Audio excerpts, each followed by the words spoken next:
How's everybody? Great. Good. Me too.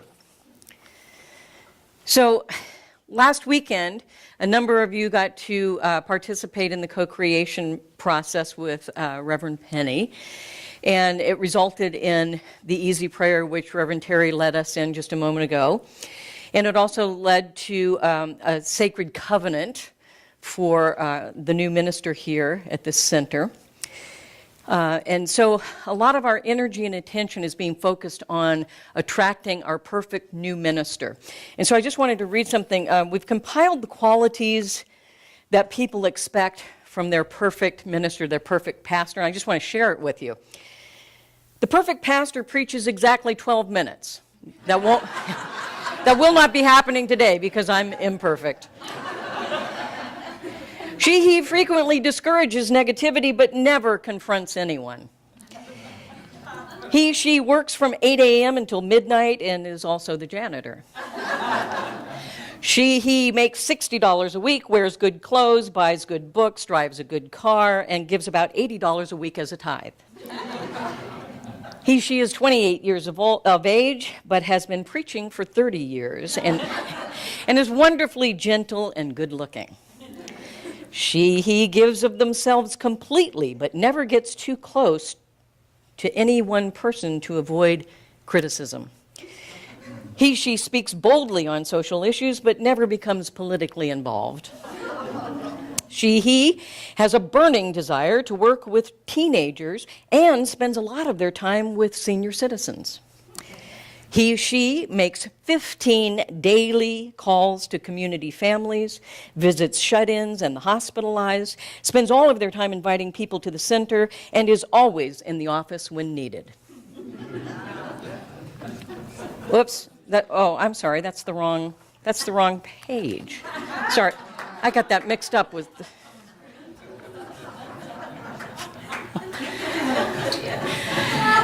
And in all honesty, in my experience of more than a few years of ministry, that is a lot of the expectation.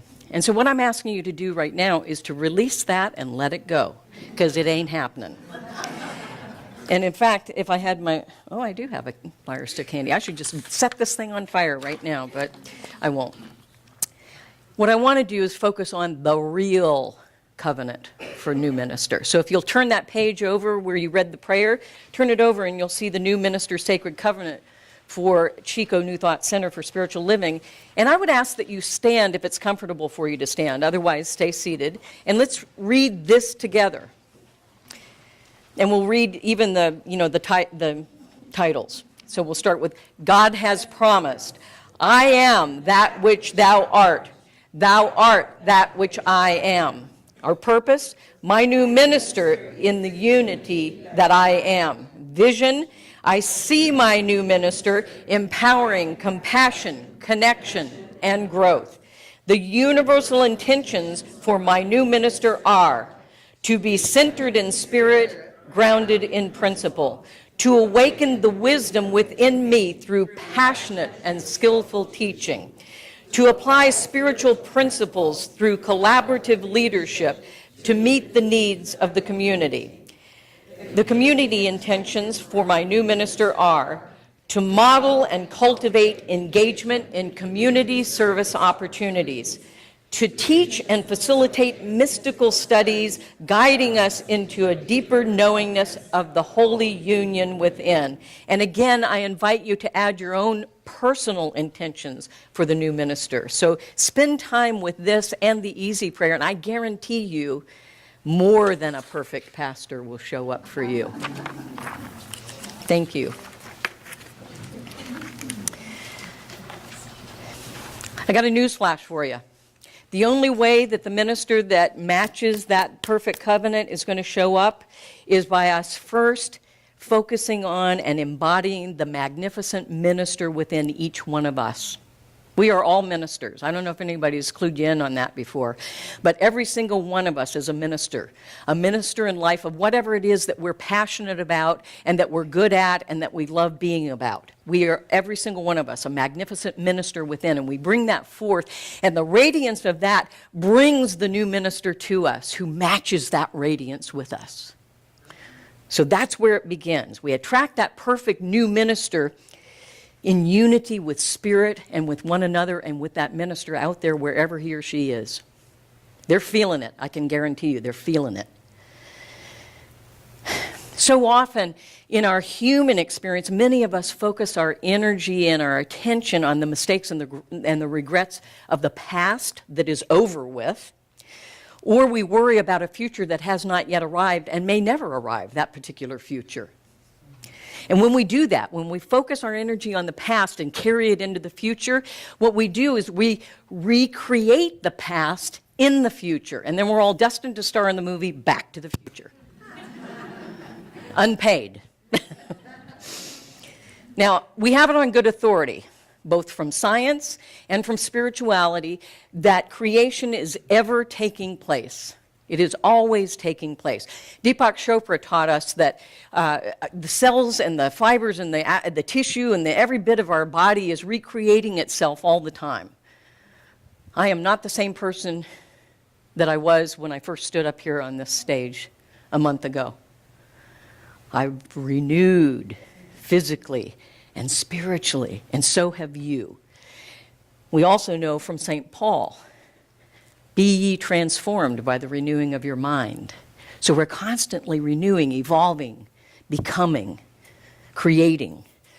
And we can choose to let go of the mistakes and the regrets and the resentments and the disappointments of the past. But more importantly and more powerfully, we can choose to experience new creation in the present moment so that we can have a new experience in the future.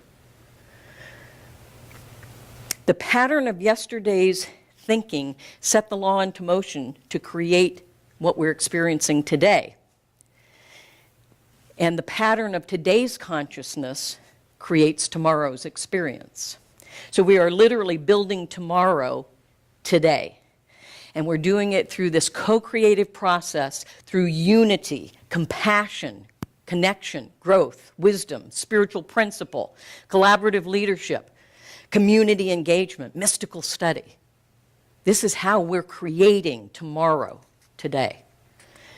When we focus on those things, that's what will show up to mirror what's within us. We can literally rekindle the inner fires of our spirits and reinvent ourselves and reinvent Chico New Thought Center for Spiritual Living in this now moment. Our lives, individually and collectively, are like a blank canvas, an empty page, a lump of clay, an opus, all waiting to be shaped into a magnificent work of art, of passion and meaning and purpose. Your lives are that magnificent. They have that much possibility, and the life of this spiritual community has that much possibility if we participate in creating it. Each and all of us are masterpieces awaiting full expression, individually and collectively in community. Our founder, Ernest Holmes, wrote, "There's a creative urge in back of everything that you do, an urge to express life, joy, and happiness, to reach out to everything that lives as though you belong in the universe in which you live, to be one with it and have an enthusiastic zest for living." Zest. I love that word. Say that with me. Zest. Doesn't it feel good to just say that? Zest. I want you to drive home and say, zest. I am zestful. Our life is evolutionary, and Ernest Holmes said evolution is ever forward. Who in this room wants transformation? Raise your hand. Who wants transformation? Put them down. Now, who wants to change? Woo, gotcha. Had to think about that. You know, sometimes change comes by our own choice, and sometimes we're pushed by pain, by the pain of turbulent times or economic challenges or career shifts or health issues or other people's decisions or the loss of a relationship or a loved one. The poet Rumi said this: "Try not to resist the changes that come your way. Instead, let life live through you. And do not worry that your life is turning upside down or inside out. How do you know that the side you are used to is better than the one that is to come?" Say it again. I will. How do you know that the side that you're on, in other words, what you're experiencing now, what you're used to, is better than what is to come? So often we make that assumption, and then we get to the other side and we're like, wow, I should have done this years ago. Right? Am I not the only one who? Yeah. All right. So choose to co-create your life and the life of this community, again, with these key principles of unity, of compassion, of connection, of growth, of wisdom, of spiritual principle, of collaborative leadership, community engagement, mystical study. And by the way, wisdom comes from the Greek, which means skill for living. That's what wisdom is, skill for living. And it says in the scriptures, in all your getting, get wisdom and understanding. Life itself is a co-creative process. So let's be about that co-creative process. All in, not just on the fringes, but all in. The co-creative journey is signaled by a creative tension, a creative dilemma, if you will, a disturbance in the force, a disturbance in the fabric of life. Or another way of putting it is divine discontent. Spirit troubles the waters to get our attention and say, hey, be alive, be growing, be deepening, be expanding. So that creative dilemma, that divine discontent, forces a choice to either choose what's been so or what new is wanted. We choose. And we choose not just by saying it, but by our embodiment, by our actions. And the purpose of the creative dilemma, or the divine discontent, is to disturb, to break down in order to break through. To break down what was, to break through to what's possible. And that launches us into the dimensions of a creative process. One, exploring and experimenting, and the purpose of that is to learn. And two, discovering and new awarenesses and new insights, and the purpose of that is to discern, to have discernment. And three, integrating those explorations and those discoveries, and the purpose of which is to fulfill our promise, to fulfill the possibility. But the choice is always ours, to either stay the same and create a copy of the past, or to create a masterpiece that we truly are in this now moment of creation. So what makes creating a masterpiece possible? Unity. Oneness with spirit and the power of creation, the power of good, the power of God. Alignment with spirit and the power of clear intention and purpose in this now moment. To create our greater yet to be individually and collectively, and to live the lives that we love to live. Wouldn't you love to live the life you love to live? That's a lot of L's. I didn't realize till I said, love the life you love to live. Live that life. But first you have to be it. You have to be it. It doesn't just come to you. You have to be that. And the now moment of creation is the only moment in which we have the power to create. We cannot create in the past and we can't create in the future. We can only create right here and right now. And when we do that, the power of the universe conspires for our good. When we align with spirit, the whole universe is on our side. And when that's happening, when we're in that alignment, we need not effort to change circumstances or other people or the world. All we need to do is transform ourselves, our thinking, our feeling, our believing, our consciousness. We heard it earlier this morning. Ernest Holmes said, change your thinking, change your life. Change your thinking, change your life. Your consciousness is cause. We are the cause of our life, experience, and expression. We are the cause. Eric Butterworth, fabulous Unity minister, said, you are a living magnet, constantly drawing to you the things, the people, and the circumstances which are in accord with your thoughts, which is where you are in consciousness. So if you love what's coming to you, keep doing whatever it is you're doing. If you don't love it, the shift comes from within. This is an inside-out game. The shift comes within. You become what it is that you want to experience and express. You let go and you learn from the past, you create in the present, and you plan for the future. You know, past fears and doubts and resentments and regrets and failures tend to cloud our vision if we put too much emphasis on the past. Let it go. So what I'm inviting you to do is to look at what's been so and let it go. It gets better. Intend what new is wanted and say, hello. I'm a poet and I don't even know it. Look at what's been so and let it go. Intend what new is wanted and say, hello. Welcome it. Gandhi said, be the change you wish to see. Don't, Sherry, please change and my life will get better. I actually had a bumper sticker made up because this is what people think. Instead of change your thinking, change your life, I had a bumper sticker made up that said, change your thinking, change my life. Because that's what a lot of us do, and it doesn't work. That's why I sold the car. I couldn't be driving around with that bumper sticker. Change your thinking, change your life. Be the change you wish to see. Be the change you wish to see. And, newsflash, that change may require that we weed the garden of our minds to prepare the soil of our soul to accept new seed. Pull the weeds from the root. Don't just top them off. Dig deep and pull the roots of the past out and let it go.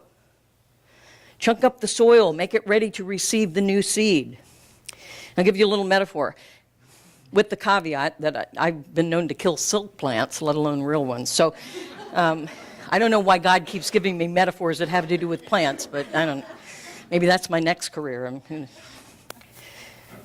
Because once you pull the weeds and you prepare the soil to accept new seed, then you nurture the co-creative process. You plant clear, conscious thoughts. That's the seed. You add to that a vivid inner feeling experience of what it is that you want. Feel the experience within. That's the soil of the soul being all chunked up and prepared. You add to that inspired, skillful actions. That's the water we pour on the seed and the soil to help it grow. And we add to that acceptance. That's the sun, the warmth and the light of the sun nurturing that seed and that soil and that water. And then finally, here's the big one. We add to that an attitude of gratitude. That's the miracle grow fertilizer. And the result is a brand new experience and expression. That's the harvest. That is the harvest. Any of you plant people can correct me if I got any of that wrong, but I think I got it. So use that as a metaphor for your own life, the seeds that you're planting in your own life that you're nurturing to harvest, and the seeds we're planting for this life of this spiritual community and nurturing to the harvest. Ernest Holmes taught the law of life says that whatever you mentally affirm and at the same time become inwardly aware of, life will create for you. The Spirit responds to us by corresponding to our states of thought. Prayer, communion with Spirit, meditation, or contemplation is for the purpose of unifying our minds with the universal mind, opening up the avenues of our thought to a greater influx. We have the greatest partner in the universe, Spirit itself. Lean into that partner. Be one with that partner. Be conscious with that partner. And the bottom line here, if you listen to nothing else I've said this morning, listen to this. The bottom line is either you believe that spirit is all there is or you don't. It's pretty simple. And if we believe that spirit is all there is, then we believe that all things are possible with God. And we believe that we are one with Father, Mother, God, Spirit. Unity. I am one with the I am. I am the I am. I am co-creation. I am co-creation. I, inspired intention. A, attention and affirmation. M, moving into manifestation. I am. Two of the most powerful words in our language, because whatever you put after that, be ready to accept it. I am. So I invite you this week, along with the easy prayer that you're taking home with you, do the I am prayer, because you can do that driving around in traffic, or you can do that while you're getting ready in the morning. I am an idiot, and so it is. Amen. Whoa! No. Let's do what the kids do. Do over. I am a masterpiece, and so it is. Amen. That's a good one, right? You can have that one.